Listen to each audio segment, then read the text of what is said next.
Pronto, está gravando. Nós já vimos todos esses biomas aqui. São os biomas mundiais. Falamos desse. Esse. O áudio hoje está bom, né? Agora tá melhor. Certo. Terminamos nesse aqui. E só um pouco aí para falar do ecossistema aquático, tá? Que se dá em rios e mares. E em região costeira ali, na ligação rio e mar também. Que no caso seriam os manguezais, tá? Basicamente, o que diferencia um do outro é a salinidade da água, tá? A quantidade de sal, que vai diferenciar se é doce ou salgada, se é rios ou mar, né? A temperatura da água, os nutrientes disponíveis naquela região, naquela água ali, a luminosidade e a composição química, como eu falei, a salinidade, tá? Bom, esses são o que vai diferenciar de um território para outro, um território aquático para outro. Os exemplos aí que nós temos são lagos, rios e córregos, que são água doce, né? Temos o Recife de corais, que já falamos quando estávamos falando de ecossistemas. Zona bêntica, é referente ao fundo do mar, tá? Ao fundo do mar mesmo, onde poucos animais conseguem sobreviver lá. São poucos os peixes que conseguem sobreviver no fundo do mar devido à grande pressão que é. Tem os manguezais, que no caso é nomeado como estuários. Zona entre marés, que essa zona entre marés são áreas costeiras que dependendo da maré, pode ter ou não água, tá?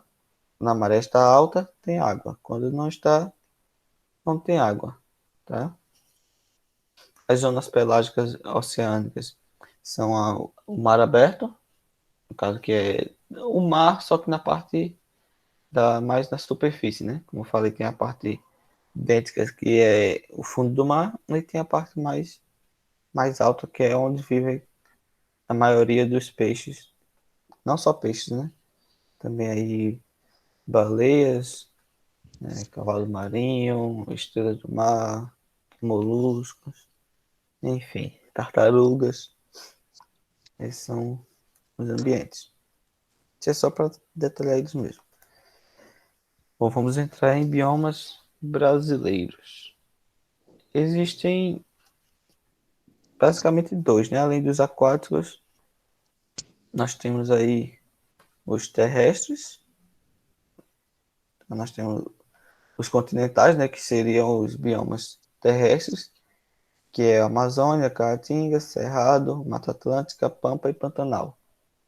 E temos os costeiros, que é um deles já falei, né? Que é o Recife de Corais e o Manguezais, mas também tem outros, dunas, tem praias, tem vários outros, tá? As ilhas também, algumas ilhas. Bom, isso aí não vamos entrar em detalhes nesses no momento, não. Vamos falar mais dos continentais. Tá. Só acompanhar aqui pela hora pra gente não passar, né? Vocês só tem a minha aula hoje, né? É que não tem de inglês e história. História História já em tem. inglês. Certo. Amazônia, o bioma amazônico, ele é o maior bioma brasileiro, tá? É um dos maiores do mundo. Pelo menos é o que agrega maior quantidade de espécies, né? Tá? É caracterizado aí por ter muitos rios, o ar é úmido, tá? O solo é raso, tá? O que isso influencia? Tem muitos rios, então vai ter uma grande diversidade de plantas e animais também, tá? O ar é úmido, isso faz com que o ambiente seja propício para a propagação de várias espécies também. E o solo é raso. Pelo solo ser raso, tem bastante matéria orgânica, tá? Isso significa que tem bastante matéria orgânica no solo, e faz com que várias plantas possam sobreviver ali, tá? Em geral, plantas grandes, né? Mas também há plantas pequenas. Então, vamos aos detalhes, né? Ele é tão grande que 10% de todas as plantas do mundo está nessa floresta amazônica, tá? Ela não fica só no Brasil, a floresta amazônica, ela se estende para outros países ali, vizinho ao Amazonas, Acre, por ali, tá? 3,7 milhões de quilômetros quadrados, essa é, pelo menos em território brasileiro, né? Só no Brasil ele ocupa toda essa extensão aí, que são 3,7 milhões de quilômetros quadrados, tá? Isso só no Brasil, sem contar as partes em outros países. Pra você ter ideia de quanto ela é grande.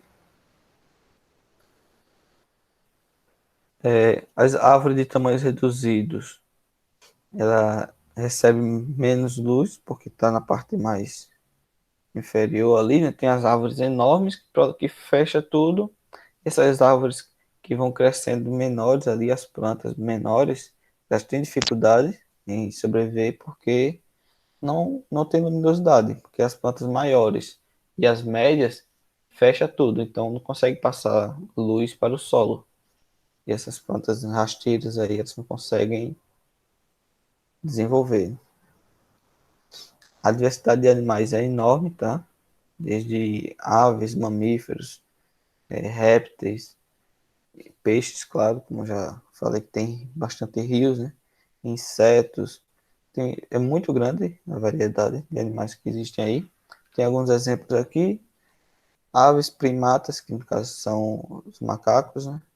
Roedores, bicho preguiça, tem muitos também. Onça pintada encontra-se nessa região. Jacarés, lagartos, sapos, insetos e outros répteis aí também, tá? Os rios são os que apresentam a maior diversidade de peixes no mundo, ou seja, em espécies de peixes, os rios amazônicos são os que apresentam a maior diversidade, tá? Em peixes de água doce, né? Do mundo, tá? Isso é comparando com o mundo. E a vida nessa floresta amazônica aí, ela está constantemente sendo ameaçada devido, como já falamos no capítulo anterior, né? As, as atividades humanas que causam prejuízo à natureza aí, ao ecossistema, desmatamento, queimada, são os fatores humanos que causam, que está constantemente aí ameaçando a vida nessa floresta, tá? Além da caça, né? Bom, o segundo maior bioma brasileiro é o Cerrado, tá? Pega vários estados aí do país: Mato Grosso do Sul, Goiás, Tocantins, Bahia, Minas Gerais, Maranhão, Piauí, São Paulo e Paraná. Que tá até errado aí. Tá Paraná. Enfim. As características desse território, ele é caracterizado pelo clima tropical quente e tem duas estações bem definidas, tá? No inverno, veja como é o contrário, tá? O Cerrado. O inverno é seco e o verão é chuvoso. Aqui geralmente é o contrário, no verão é seco, no inverno é chuvoso. Mas todo o Cerrado tem essa característica aí do clima ser um tropical quente e as estações definidas são inversas. No caso do inverno é seco e o verão é chuvoso. A maior parte do solo é arenoso, tá? No caso, ele não é um, um solo propício para o desenvolvimento de plantas, é um solo ruim para isso. Ele é ácido e é rico em alumínio. Tem pouca matéria orgânica nesse solo, então não é propício para o desenvolvimento de plantas. Estou aqui para parte desse.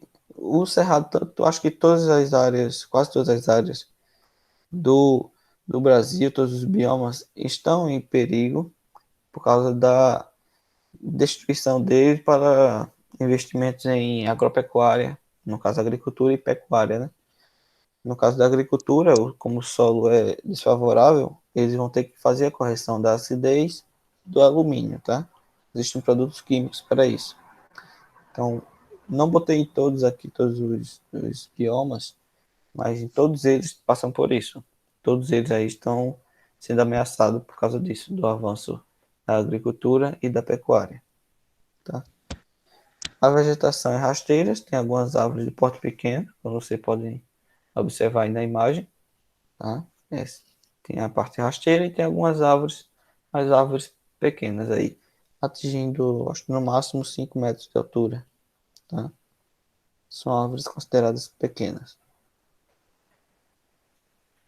Nesse bioma existe aproximadamente 10 mil espécies de plantas, tá? E muitas delas são endêmicas. O que significa endêmicas? É que só são encontradas nesse bioma, tá? Só nesse bioma que você consegue encontrar essas árvores aí, que são endêmicas, tá? As plantas costumam ter raízes longas, como já falei antes, estava falando dos biomas mundiais. As raízes longas servem para captar águas no fundo do solo, tá? Onde tem bastante água. As cascas delas são grossas, tá? A casca grossa ela impede que quando acontece queimadas, é comum acontecer na época seca, acontecer queimadas naturais, tá? Não é ninguém que chega lá e toca fogo, não. É queimada natural. Isso protege elas